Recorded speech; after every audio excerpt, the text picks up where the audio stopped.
अस्सलामुअलैकुम वरहमतुल्लाहि वबरकातुहू।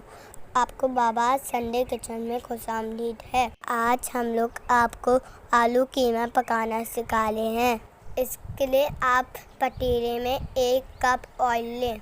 ऑयल गर्म होने पर आधा कप प्याज शामिल करें।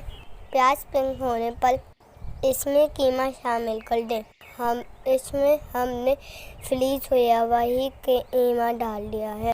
अब इसमें लहसुन अदरक का पेस्ट 2 खाने के चम्मच शामिल करें। 1 कप टमाटर डालें और इसे दरमियानी आंच पर थोड़ी देर तक पकाएं। जब टमाटर थोड़े गल जाएं तो 2 हरी मिर्च शामिल कर दें। हमारे पास कीमा है वो फ्रीज हुआ हुआ है, इसलिए हमें थोड़ी देर पकाना पड़ रहा है। आपके पास अगर नरम कीमा है तो फौरन से नमक शामिल कर दें। 1 खाने का चम्मच, हरी मिर्च आधा खाने का चम्मच डालें। थोड़ी देर दरमियानी आंच पे चम्मच हिलाते रहें।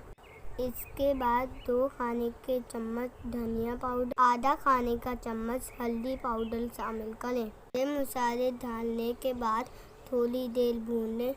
इसमें आधा प्याली पानी शामिल कर दें। तेज आंच पर थोड़ी देर पकाएं।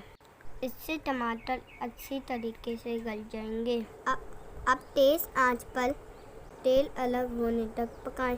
4 मीडियम साइज के आलू छीलकर और काटकर में शामिल करें और थोड़ी देर तक भून लें।